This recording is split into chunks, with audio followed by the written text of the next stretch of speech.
Dia pernah komando wanita nomor 1, juga dipanggil kakak ipar. Sekarang dialah istri bos. Suaminya orang benar suka menghukumi penjahat. Warung makan mereka hanya menerima orang tahanan ketidakadilan yang pilu. Ada tua ada muda, tentu saja ada wanita cantik. Mendengar baru-baru ini ada mesum, kakak ipar cemas untuk mereka.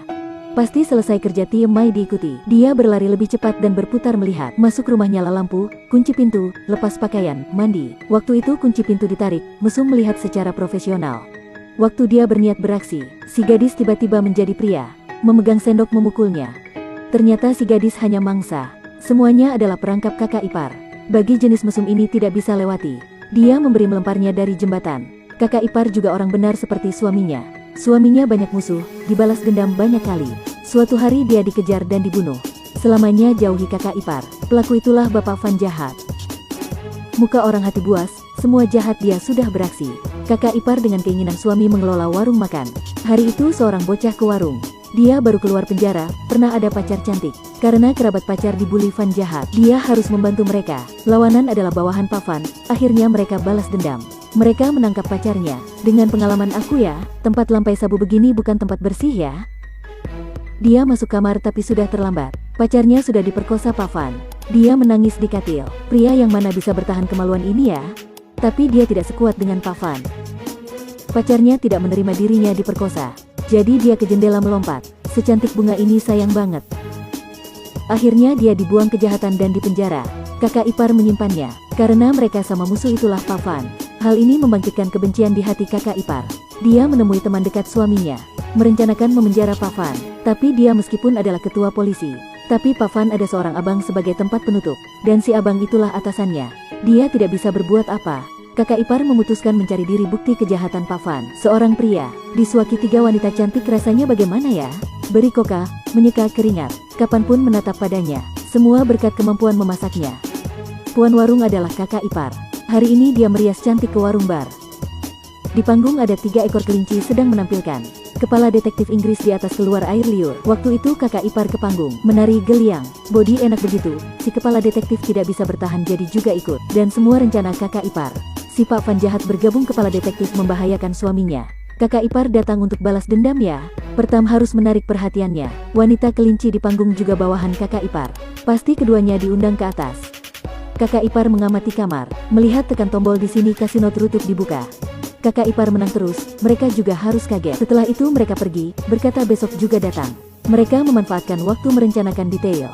Hari besok, mereka ke ruang tamu menemui Pak Van. Kakak ipar sengaja memanjang waktu. Di panggung wanita kelinci mulai bertindak. Mereka menampilkan seorang hilang. Setelah itu dia ke kamar Pak Van. Karena di lantai ada mesin sensor.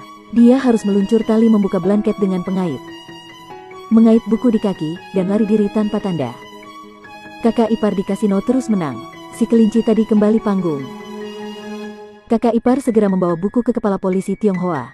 Dia berkata bukti lengkap begitu Pak Van yakin mati. Tapi tidak terduga, si polisi sudah disuap. Kakak ipar ditembak. Banyak orang masuk, bawahannya harus mencegah.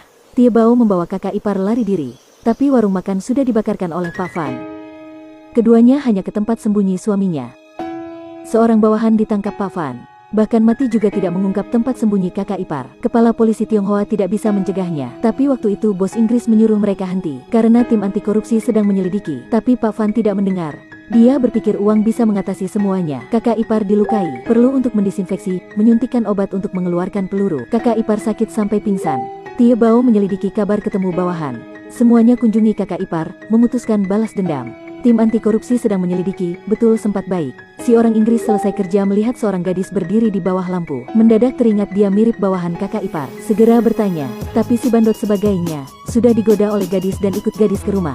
Mereka memfoto tontonan panas, jadi kakak ipar ada kekurangannya. Waktu itu kepala polisi membaca koran. Detektif Inggris sudah ditangkap, dan mengungkapkan sekutunya. Sedang makan kepala polisi ditangkap. Ke pos polisi, si orang Inggris sudah di samping.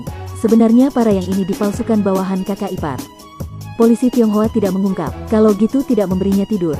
Biar AC paling dingin. Dia akhirnya tidak bisa bertahan. Jadi mengungkapkan semuanya. Kakak ipar mengambil bukti, karena dalam kopi ada obat bius. Setelah keduanya bangun baru menemukan sudah ditipu. Ini hanya studio saja. Keduanya berniat pergi. Tim anti korupsi datang. Karena mereka ada bukti, Pak Van tidak ada tempat penutup lagi jadi tahu tidak bisa terus di sini. Dia membawa semua uang lari diri. Tapi kakak ipar tidak melepaskannya. Kedua pihak mulai memukul, dari kamar ke jalan. Tapi akhirnya dia melempar uang untuk mencegah orang-orang lari diri. Pak Van belum menikmati cukup sudah ditemukan kakak ipar. Mereka memaksanya ke jendela. Ini juga tempat dia memaksa pacar Tie Bao melompat. Akhirnya dia terpeleset jatuh ke bawah. Kakak ipar akhirnya sudah bisa balas dendam. Film sampai sini berakhir.